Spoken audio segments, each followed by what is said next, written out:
Every one of us knows what it feels like to forget something, probably more than others.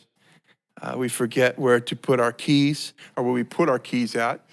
I think my wife is probably more guilty of that than I am. Although I walk into a room and forget why I went into the room,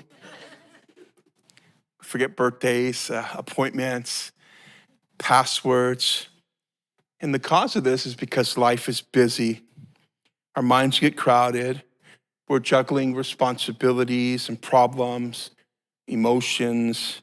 And in the middle of all that noise, things sometimes slip through the cracks. And that kind of forgetfulness is normal. It's part of being a human being. But there is a danger. There's a danger. The danger is that this same kind of casual, unintentional forgetfulness can creep into our spiritual lives. And if we're not intentional, we don't just forget where we set our phone, but we can actually begin to forget all that God has done for us.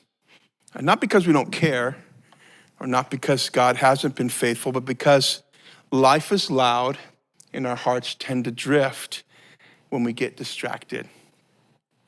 Before you know it, the memories of God's goodness, the times that he has delivered us and the times that he's provided for us, the time that he has protected us, the time that he has spoken to us, they can start to fade into the background. And when this happens, we can begin to sing songs about faithfulness, his faithfulness, and forget why we even sing.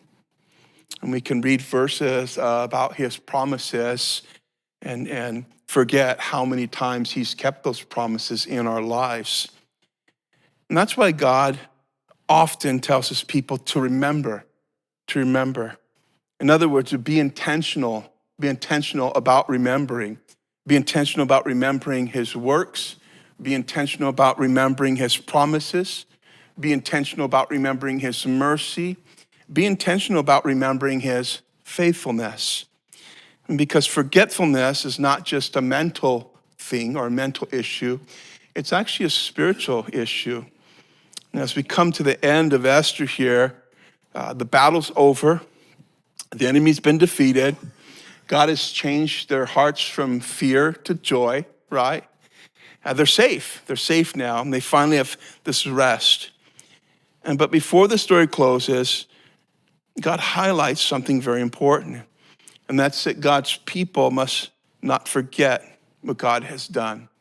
Must not forget what he's done. So at the end of this book here, Mordecai writes down everything that has happened, and he establishes an annual celebration so that the victory of God will never fade from the people's minds and from their hearts, right?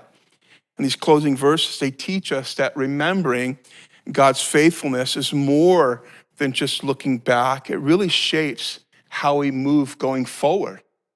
Faithfulness, his faithfulness, the remembrance of his faithfulness. When we remember how God delivers us and has delivered us, how he has protected us, how he provides for us, it strengthens our faith for today. And so as we close the book of Esther here, the remaining verses, we're going to focus on the faithfulness of God. In verses 18 and 19, we're going to see that God's faithfulness leads to rest and joy. In verses 20 through 28, we'll read that God's faithfulness must be remembered and recorded. Verses 29 through 32, that God's faithfulness creates a legacy for future generations. And then lastly, in verses 1 through 3 of chapter 10, that God's faithfulness should shape how God's people live or how we're to move forward.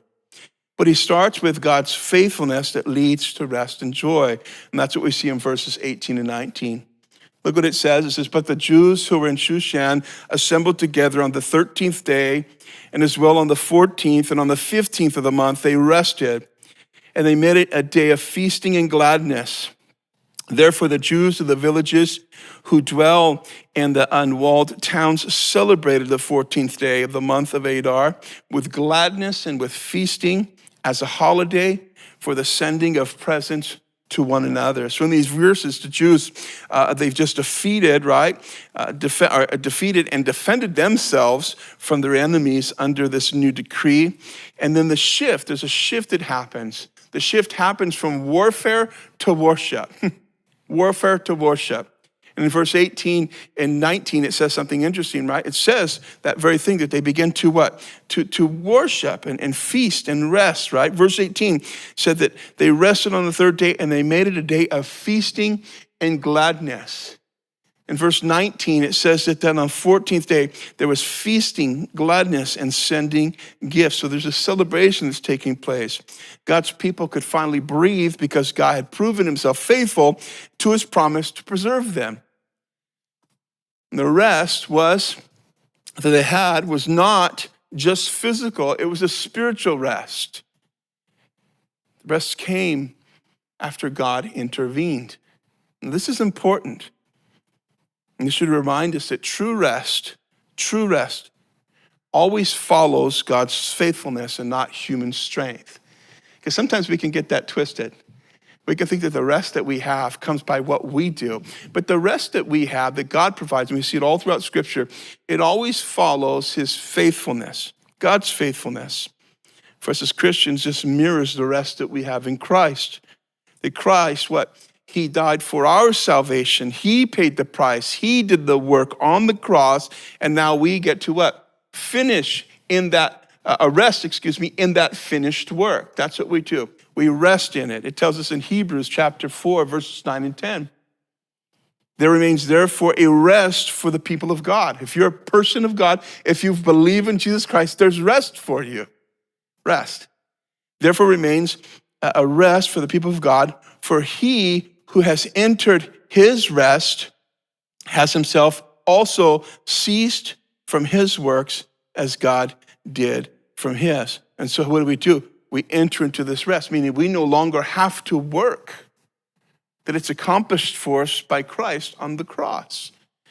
And we remember and trust in God's faithfulness in this regard, we end up striving for control. We'll stop striving to try and appease ourselves and other people, and we'll rest in his care, in his provided salvation, in his righteousness. And when we do this, our heart will be filled with peace, knowing that God is faithful. So God not only provided rest for his people, he also restored their joy. And that's beautiful. Joy is actually the natural result of remembering God's faithfulness. It always follows that too. Their joy followed the realization that God, who seemed to be silent, had been working behind the scenes the entire time. They're filled with the joy, remembering God's faithfulness, not just as a mental exercise, but a spiritual practice that brought peace and joy to their soul. That's what happens when we remember his faithfulness. I love it. A well-known Psalm 23, right? It starts off saying, the Lord is my shepherd, I shall not want, right? He makes me to lie down in green pastures. He leads me behind still waters. Listen to what it says. He restores my soul. He leads me in the path of righteousness for his name's sake. What's the psalmist writing? What is David writing? He's saying, you know what? The Lord is my shepherd, meaning it's already established fact. He has done these things. He has led me. He has protected me. And the result of this good shepherd that I have, the one who I praise, the one who I live for, the one whom I follow, because of him, my soul is restored. Isn't that beautiful? Remembering God's faithfulness leads to rest and to joy. They're the gifts that he's given us. But they have to be remembered, or they'll begin to fade. And so Mordecai does something essential. He writes them down. The victory becomes a memory, the memory becomes a tradition, and the tradition becomes a faith that is now passed on to generations. That's what we see here in verses 20 through 28. Point number 2, that God's faithfulness must be remembered and recorded. Look at verses 20 through 28.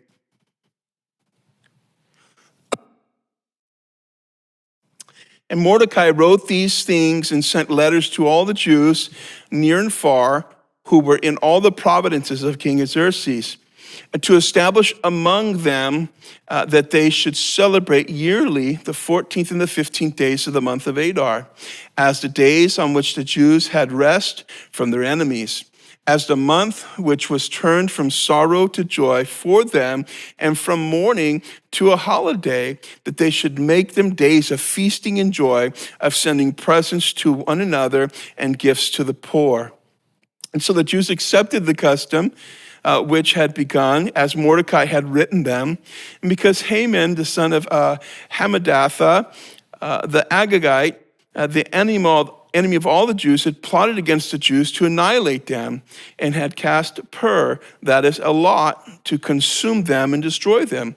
But when Esther came before the king, he commanded by letter that this wicked plot which Haman had devised against the Jews should return to his own head, and that he and his sons should be hanged in the gallows.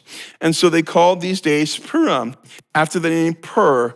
Therefore, because of all the words of this letter, what they had seen concerning this matter, and what happened to them, the Jews established and imposed it upon themselves and the descendants and all who would join them, that without fail they should celebrate these 2 days every year according to the written instructions and according to the prescribed time, that these days should be remembered and kept throughout every generation, every family, every province, every city, that these days of Purim should not fail to be observed among the Jews, and that the memory of them should not perish among their descendants. So Mordecai, what does he do? He records the events in writing, and this is important, right? Again, because people easily forget.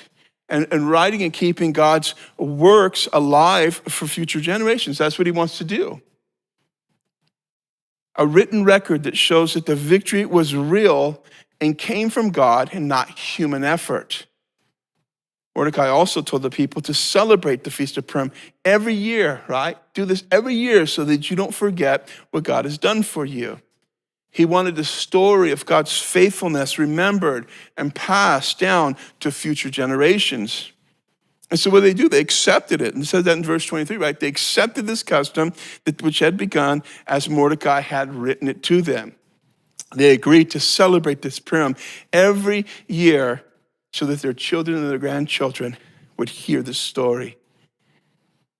It's so important for us to pass down these stories of God's work and his faithfulness in our families, in our church, in our personal walk, to share these stories of God's faithfulness. I want to be clear, not to share what we've done for the Lord, but what he's done for us, his faithfulness, right? I mean, one of the clearest biblical mandates for intentionally remembering or intentional generational remembering is found in Deuteronomy chapter 6. This is what Moses writes in Deuteronomy 6, verses 6 through 9. He says, "And these words which I command you today shall be in your heart, and you shall teach them diligently to your children, and shall talk of them when you sit in your house, and when you walk by the way, and when you lie down, and when you rise up, and you shall bind them as a sign in your hand, and they shall be as the frontlets between your eyes, and you shall write them on the doorposts of your house and on your gates." Isn't that beautiful? And this is more, what it's talking about is more than a Bible study with your kids. I love it because you talk to them about it when you're walking on the way, right? When you're walking, diligently talk about them. When you sit in your house, right? When you lie down, when you rise up. What are you saying? Keep God's faithfulness on your heart, and in your mouth, and on your mouth. Everywhere you go. When you're walking down that path, right? Remind them of God's faithfulness. Look at this sky we got, guys. Look at how beautiful that God has provided for us. When you're sitting down, right? Thank God that we have what we have. And God has been so faithful. Tell them those stories of God's faithfulness. That's what he's talking about here. To remember them, when we walk and talk about God's goodness, we build the faith of the next generation.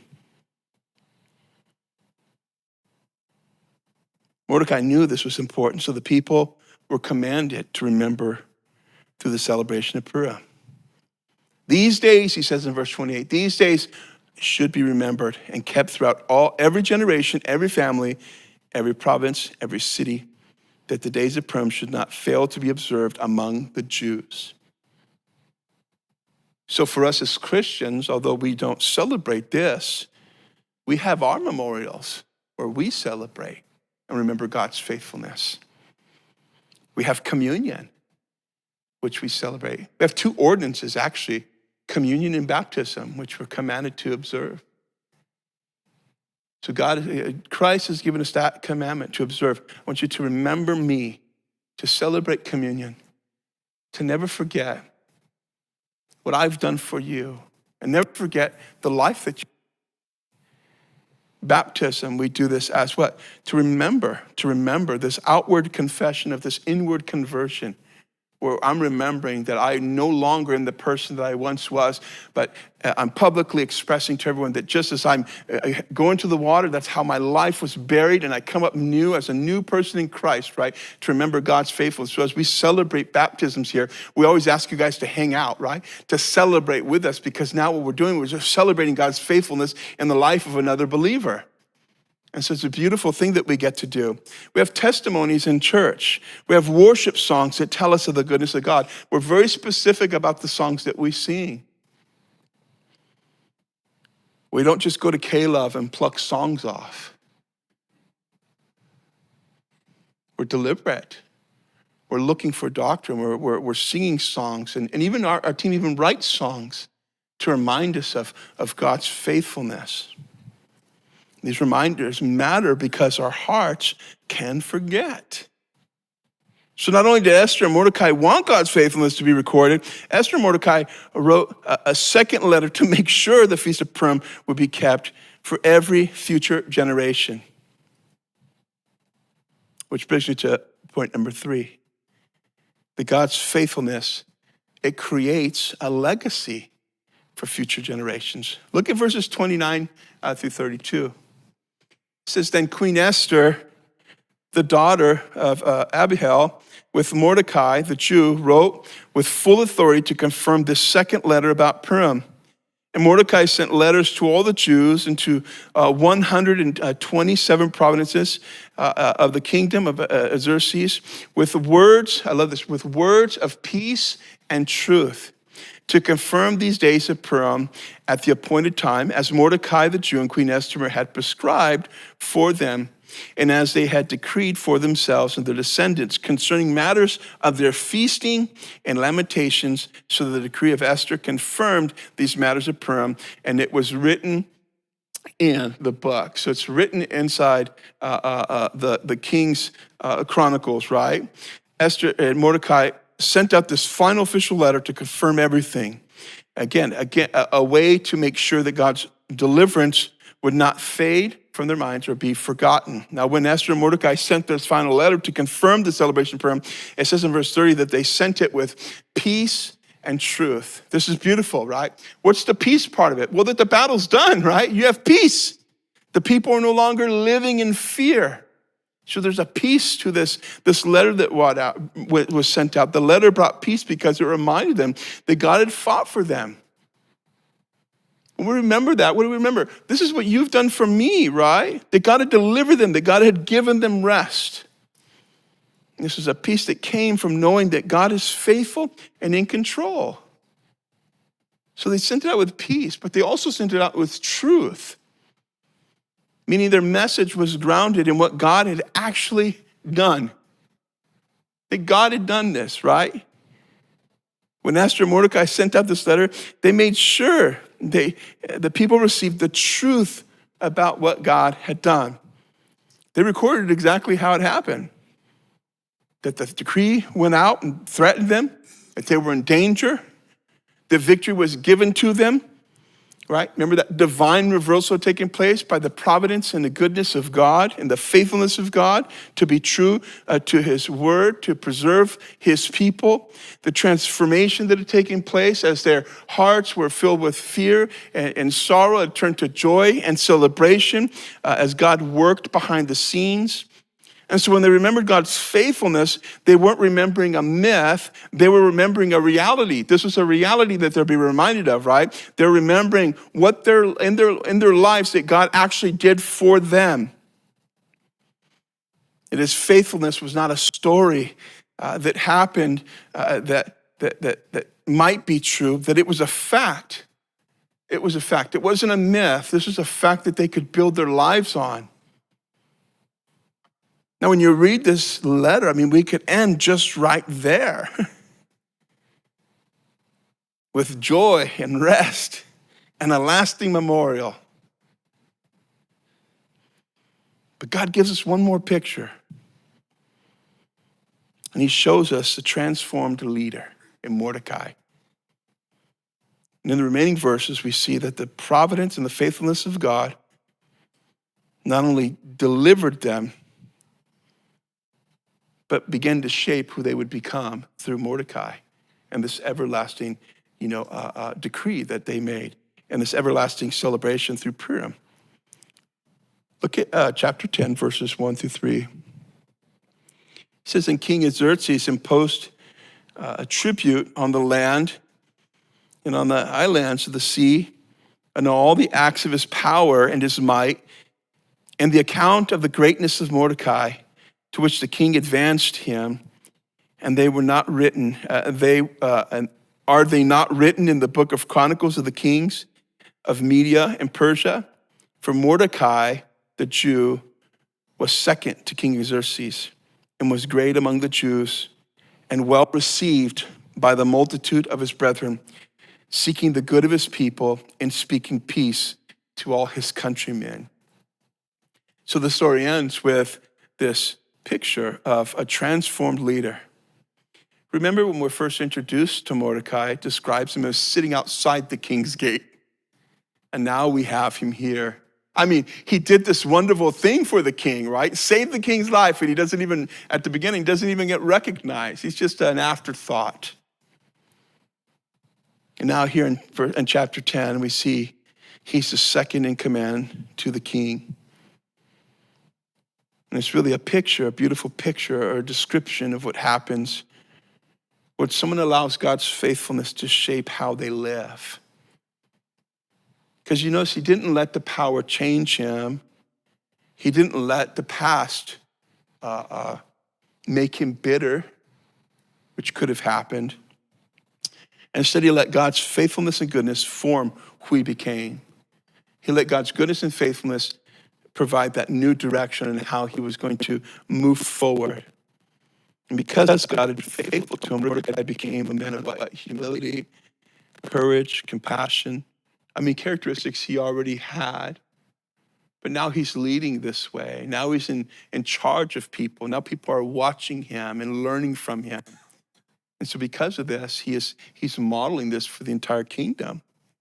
His life shows when we truly remember what God has done, it does change us. It changes the way we think and the way we speak. It changes the way we lead. It changes the way we love. And I imagine the Bible speaks a lot about remembering God's faithfulness. Because his faithfulness, when we remember, it keeps our hearts grounded in trust and gratitude and worship when I remember him. Do you remember the day that God rescued you? Do you remember that day? I was thinking about the prodigal son. When you read the prodigal son, right? How he's living among swine. It says that he comes to his senses. He says, I'm going to go back. I had it way better with dad than I have it now. I'm going to go back to him and tell him I'm not even worthy to be your son, your servant, right? I just need to come back, though. And so he makes that trek, starts making that trek back, and it says that the father, while standing afar off, saw him coming. Imagine that. Imagine seeing that, experiencing that mercy. Imagine that. We were all afar off because of our sin. And at one time, God, at many times he's been reaching out to you, but that one time, that moment, where your eyes locked, where your heart's locked, where he said to you, I know who you are. I love you, and I've loved you since you were in your mother's womb. And I want you to follow me, and I'm here to forgive you. When we understand that, it produces that trust and gratitude and worship. In Deuteronomy 8, God told Israel to remember his guidance and provision so that they would stay humble and dependent upon him. It says in Deuteronomy 8:2, and you shall remember that the Lord your God led you all the way these 40 years in the wilderness to humble you and to test you, to know what heart was, or what was in your heart, whether you would keep his commandments or not. When you read Lamentations 3, it tells us that remembering God's mercy gives us hope in hard times. Listen to Lamentations 3, verses 21 through 23. It says, and this I recall to my mind, therefore I have hope. I recall this to mind, therefore I have hope. Through the Lord's mercies we're not consumed because his compassions fail not. They're new every morning. Great is his, what? Faithfulness. When we recall God, what God has done for us, we have hope. Our faith rises above fear. Our memories of God's past work give us courage in the current battles that we're engaged in right now. I know, Lord, that you're faithful to me. Remembering leads to worship and a renewed trust. Remembering Christ is central to our worship. Central. I mentioned communion itself as an act of remembering the faithfulness of Christ in his death and resurrection.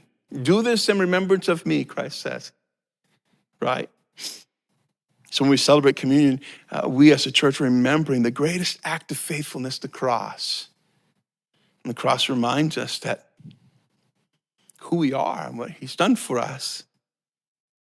When that truth stays fresh in our minds, it really does shape. It shapes the posture of our hearts.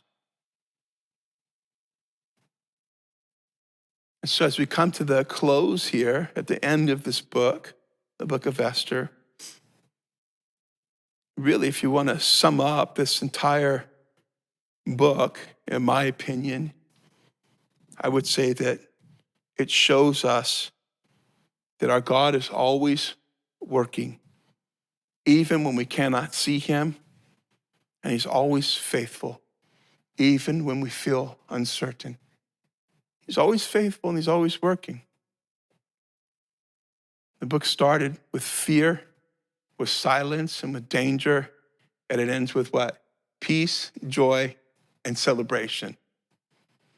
In every chapter, we learn that the unseen hand of God is never absent in the story of his people. And the same is true for us today. He's never absent. We watched God place Esther in the palace for such a time as this. We watched God expose Haman's evil plot in the right time to save his people. We watched God lift up and raise up Mordecai to protect his people. And even though God's name is not mentioned once in this entire book, his fingerprints are on every page. God is at work in every page, every moment of this entire book and story. So how does this book apply to us today? How does it apply to your life and my life today? Well, again, it teaches us that God's providence is at work in our lives in the same way. You may not see him at first. You may not understand what he's doing. You may even wonder if he hears you. But the book of Esther reminds us that God is never missing, he's never late, and he's never powerless. That's our God, our God.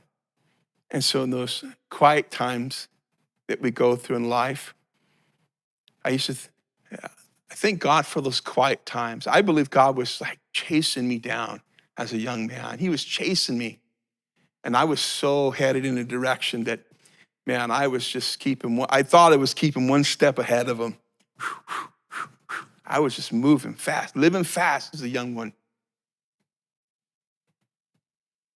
And he kept pursuing me. He kept pursuing me. But I remember it was after all the partying. It was after everyone went home and you're at home and you're by yourself in the room at night. And that's when it happens, when you begin to think, is this even worth it? At least that's what I thought. What does this even mean? I wish I wouldn't have done that today. I wish I wouldn't have said what I said. I wish I wouldn't have done that to that person. Is there anything ever going to change in my life? Is there any future for me? And it was in those quiet moments I can look back at now and know that God was encouraging me. That God was encouraging me. Because he's never missing, he's never late, and he's never powerless. And so in those quiet moments in your home and your struggles and your fears, God's arranging and guiding and protecting. And he knew exactly the day when I would walk into a construction job trailer and the superintendent would lead me to the Lord. He knew that very day. He had it planned just for me. The same he had planned for you when you came to the Lord.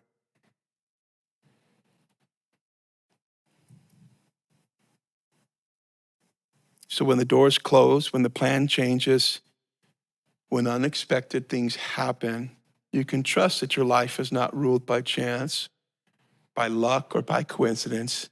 As a believer, your life is ruled by a faithful God who knows exactly what he's doing. And to me, that's encouraging. But Esther also teaches us something else. This book teaches us that we need to respond to God's faithfulness with a faithfulness of our own. Esther, what did she do? She stepped out in courage. Mordecai stood firm in his conviction. The people, what did they do? They remembered God's work. They passed him to the next generation. Their story and God's faithfulness shaped how they move forward, right? And God's faithfulness needs to shape us. Because of God's faithfulness, our lives should reflect the same faithfulness towards him.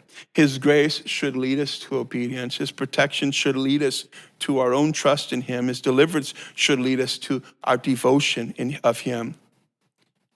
Now, we're not faithful because we don't do it to earn God's love, right? We're faithful, and we're seeking to be faithful because we've received God's love, because he's been faithful to us, right? So we're reciprocating it. And our obedience, trust, and devotion are all responses to, should be responses to his goodness. And so as we leave here today, don't let the noise of life push God's faithfulness to the background. Be intentional. We have to be intentional to remember God's faithfulness. We need to speak about God's faithfulness. We need to celebrate God's faithfulness. We need to pass it down to our children. We need to share it with our church family. We need to build our life upon Christ and his faithfulness. Because the God who is faithful in your past is the God who is faithful to you right now, and the God who will be faithful to you tomorrow. Because our God is the same, what? Yesterday, today, and forever. The same God that loves you is faithful. Amen?